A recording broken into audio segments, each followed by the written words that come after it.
दोस्तों, रांची में खेले गए पहले वनडे मैच के बाद जहां टीम इंडिया ने विराट कोहली की धुआंधार पारी और शानदार गेंदबाजी के दम पर जीत हासिल की, वहीं मैच खत्म होने के बाद दक्षिण अफ्रीका के कप्तान एडन मार्कराम ने भारत की तारीफों के पुल बांध दिए। उन्होंने न सिर्फ रोहित की तेज शुरुआत और राहुल की बेहतरीन फिनिशिंग की सराहना की, बल्कि खुलकर माना कि विराट कोहली की शतकीय पारी ने मैच को उनकी टीम से दूर कर दिया। मार्कराम का बयान सम्मान भरा और खेल भावना से पूरा था। जी हां, पूरी खबर जानने के लिए वीडियो को अंत तक जरूर देखें और अगर वीडियो पसंद आया तो एक लाइक जरूर करें। दोस्तों, रांची के खूबसूरत मैदान में भारत और दक्षिण अफ्रीका के बीच 3 मैचों की वनडे सीरीज का पहला मुकाबला खेला गया। दक्षिण अफ्रीका के कप्तान एडन मार्कराम ने टॉस जीतकर पहले गेंदबाजी चुनी। भारत की ओर से इस मैच में कप्तानी केएल राहुल कर रहे थे, क्योंकि शुभमन गिल चोट की वजह से बाहर थे। रोहित शर्मा और यशस्वी जायसवाल ओपनिंग करने उतरे। मैच की शुरुआत ही धमाकेदार रही। मार्को यानसन की पहली गेंद पर यशस्वी ने कट मारकर चौका जड़ा। अगली गेंद विकेट कीपर से निकलकर बाउंड्री तक गई और भारत को बायज से 4 रन मिले। 3 ओवर के भीतर भारत 25 रन पर पहुंच गया। जायसवाल ने यानसन की छोटी गेंद पर शानदार पुल शॉट मारकर छक्का भी जड़ा, लेकिन चौथे ओवर में नांद्रे बर्गर ने भारत को पहला झटका दे दिया। ऑफ स्टंप के बाहर बेहतरीन गेंद डालते हुए उन्होंने जायसवाल को कैच आउट कराया। जायसवाल 16 गेंदों में 18 रन बनाकर पवेलियन लौटे। इसके बाद आए विराट कोहली और आते ही उन्होंने पहली गेंद पर चौका लगा दिया। रोहित शुरुआत में किस्मत के धनी रहे, क्योंकि टोनी डी जॉर्जी ने उनका आसान कैच छोड़ दिया। छठे ओवर में विराट ने अपनी क्लास दिखाई और ऑफ स्टंप के बाहर की गेंद पर सीधा ड्राइव खेला। 7वें ओवर में रोहित ने 2 चौके झड़कर भारत के 50 रन पूरे किए। दोनों बल्लेबाज अब सेट हो चुके थे। विराट ने बर्गर की गेंद पर मिड ऑफ के ऊपर से छक्का लगाया, फिर थर्ड मैन पर चौका। रणगति तेज होती जा रही थी। 9वें ओवर में रोहित ने 2 लगातार चौके मारे। 10वें ओवर में विराट ने यानसन पर एक और शानदार छक्का जड़ा और दर्शक झूम उठे। 10 ओवर खत्म होने तक भारत एक विकेट पर 80 रन पर था।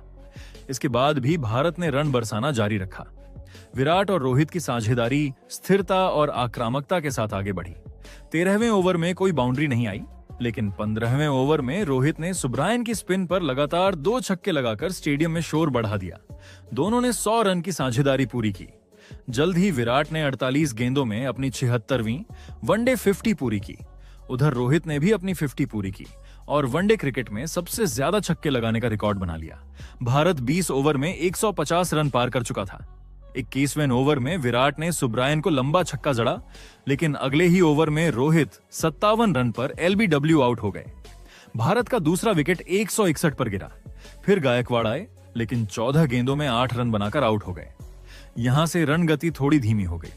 सुंदर ने रैंप शॉट से छक्का लगाकर खाता खोला, लेकिन जल्द ही 13 रन बनाकर आउट हो गए। भारत 30 ओवर में 3 विकेट पर 198 रनों पर था। 38वें ओवर में थर्ड मैन पर चौका खेलकर उन्होंने अपना 52वां वनडे शतक पूरा किया। पूरा स्टेडियम खड़ा होकर उनका स्वागत कर रहा था। इसके बाद कोहली पूरी तरह खिल उठे। सुब्रायन के ओवर में उन्होंने एक चौका और लगातार 2 छक्के जड़कर कुल 21 रन बनाए। 40वें ओवर में उन्होंने 2 और चौके लगाए, लेकिन 43वें ओवर में नांद्रे बर्गर ने कोहली को आउट कर दिया। उन्होंने 120 गेंदों में 135 रन बनाए। इसके बाद जडेजा और राहुल ने पारी को आगे बढ़ाया। 45वें ओवर में राहुल ने बर्गर पर 2 छक्के लगाकर भारत को 300 के पार पहुंचा दिया। 36वें ओवर में जडेजा ने भी बॉश की गेंद पर छक्का लगाया। राहुल ने 48वें ओवर में अपनी 50 पूरी की और 49वें ओवर में यानसन को चौका और रिवर्स स्कूप पर छक्का जड़ा, लेकिन अगली गेंद पर वह उसी शॉट की कोशिश में आउट हो गए। राहुल ने 60 रन बनाए। 50वें ओवर में बॉश ने 2 विकेट चटकाए। जडेजा 32 पर आउट हुए और अर्शदीप यॉर्कर पर बोल्ड हो गए। भारत ने 50 ओवर में 8 विकेट खोकर 349 रनों का बड़ा स्कोर बनाया। 350 के लक्ष्य का पीछा करने उतरी दक्षिण अफ्रीका की शुरुआत खराब रही। पहला ओवर अर्शदीप ने डाला, जिसमें आखिरी गेंद पर चौका लगा, लेकिन जल्द ही हर्षित राणा ने अपनी तेज गेंदबाजी से मैच पलट दिया। दूसरे ओवर की पहली ही गेंद पर उन्होंने रिकेल्टन को क्लीन बोल्ड कर दिया। अगली ही गेंदों में उन्होंने डिकॉक को भी आउट कर दिया। डिकॉक खाता भी नहीं खोल पाए। फिर अर्शदीप ने मार्कराम को सिर्फ 7 रन पर आउट किया। दक्षिण अफ्रीका 11 रन पर 3 विकेट खो चुका था। फिर जॉर्जी और ब्रीड्जके ने पारी को संभालने की कोशिश की। ब्रीड्जके ने 3 चौके लगा दिए और जॉर्जी ने भी अच्छे शॉट खेले। लेकिन 15वें ओवर में कुलदीप यादव ने झोरजी को LBW आउट कर दिया। 39 रन बनाकर वह लौटे। ब्रीड्स और ब्रेविस ने फिर 50 रन जोड़े। ब्रेविस ने जडेजा पर 2 छक्के जड़े और 20वें ओवर में हर्षित राणा की गेंद पर नो लुक छक्का मार दिया, लेकिन 22वें ओवर में हर्षित ने ब्रेविस को आउट कर दिया। वो 37 रन बनाकर आउट हुए। फिर ब्रीड्स ने अपनी 50 पूरी की। 25वें ओवर में यानसन ने कुलदीप पर 2 चौके और 1 छक्का जड़ा। 25 ओवर में साउथ अफ्रीका का स्कोर था 5 विकेट पर 162 रन और अब भी 188 रन चाहिए थे, जबकि सिर्फ 5 विकेट बचे थे। इसके बाद मार्को यानसेन ने ताबड़तोड़ बल्लेबाजी करना शुरू कर दिया। सिर्फ 26 गेंदों में उन्होंने 50 पूरी कर ली। यानसेन और ब्रीड्स के बीच लगभग 100 रनों की साझेदारी हो गई थी। यानसेन ने 70 तो ब्रीड्स ने 72 रन बनाए, लेकिन फिर कुलदीप ने एक ही ओवर में दोनों का विकेट झटक कर मैच में भारत की वापसी करा दी। फिर अंत में टीम इंडिया के गेंदबाजों ने कशी हुई गेंदबाजी की और साउथ अफ्रीका को लक्ष्य हासिल करने से रोक लिया। इस तरह इस मैच को जीतकर टीम इंडिया ने 3 मैचों की वनडे सीरीज में 1-0 की बढ़त हासिल कर ली। वही दोस्तों, मैच खत्म होने के बाद दक्षिण अफ्रीका के कप्तान एडेन मार्कराम ने इंटरव्यू में भारत की शानदार जीत और खिलाड़ियों के उम्दा प्रदर्शन की खुलकर तारीफ की।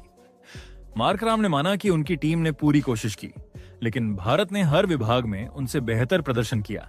आइए जानते हैं उन्होंने क्या कहा। मार्कराम बोले, सबसे पहले तो मैं टीम इंडिया को इस जीत के लिए दिल से बधाई देना चाहता हूं। उन्होंने पूरे मैच में हमसे कहीं बेहतर खेल दिखाया। उनकी बल्लेबाजी हो, गेंदबाजी हो या फील्डिंग, हर जगह उन्होंने हमें दबाव में रखा। 349 जैसा बड़ा स्कोर तभी बनता है जब आपकी टीम शुरुआत से लेकर अंत तक शार्प हो, और भारत बिल्कुल वैसा ही खेला। उन्होंने कहा कि भारत की शुरुआत ने मैच की दिशा शुरुआत से ही तय कर दी थी। मार्कराम बोले, रोहित शर्मा ने हमले की नींव रखी। उन्होंने जो शुरुआत दी उसने भारत को तेजी से सेट होने में मदद की। यशस्वी जल्दी आउट हुए, लेकिन रोहित ने शुरुआत में बेहतरीन टाइमिंग के साथ बाउंड्री निकाली। खास बात यह कि रोहित ने सिर्फ रन नहीं बनाए, बल्कि कोहली के साथ मिलकर रन गति भी बनाए रखी। उनकी 57 रन की पारी भारत की शुरुआत को मजबूत बनाने में बहुत अहम रही। लेकिन सबसे ज्यादा मार्कराम ने जिस खिलाड़ी की तारीफ की वो थे विराट कोहली। उन्होंने कहा, सच कहूं तो आज कोहली ने मैच हमारे हाथों से बाहर कर दिया। उनकी पारी ऐसी थी जिसे देखते हुए हमें लगा कि हम जो भी गेंद डालें वह जवाब तैयार रखेंगे। उन्होंने शुरुआत में धार दिखाई, फिर मिडिल ओवर्स में पारी को संभाला और शतक के बाद जिस तरह उन्होंने गियर बदला वह पूरी तरह क्लासिक कोहली था। आज उन्होंने दिखा दिया कि क्यों दुनिया उन्हें किंग कहती है। मार्कराम बोले कि कोहली का शतक सिर्फ एक स्कोर नहीं बल्कि एक मैसेज था। उनका 135 रन का शतक देखने लायक था। हर शॉट में क्लास, हर रन में मेहनत और हर ओवर में एक प्लान। और सबसे खास बात, उनकी शारीरिक फिटनेस और मानसिक मजबूती। हमने देखा कि वह शुरुआत से 40वें ओवर तक एक भी पल थके हुए नहीं लगे। उनका फुटवर्क, उनका प्लेसमेंट, शॉट सिलेक्शन, सब कुछ एकदम परफेक्ट था। उन पर गेंद डालते हुए हमें लगा कि हम कहीं भी डाल दें उनका जवाब तैयार है। ऐसी बल्लेबाजी देखकर एक विरोधी कप्तान के तौर पर भी मजा आता है। उन्होंने कहा कि भारत के लिए 300 के पार जाने में केएल राहुल की पारी ने अहम भूमिका निभाई। कप्तान केएल राहुल ने भी शानदार फिनिश दिया। जब लग रहा था कि हम 320 के आसपास रोक लेंगे, उन्होंने अंत में तेजी से रन बनाए। 60 रन की उनकी पारी ने भारत को मजबूत फिनिश दिलाया।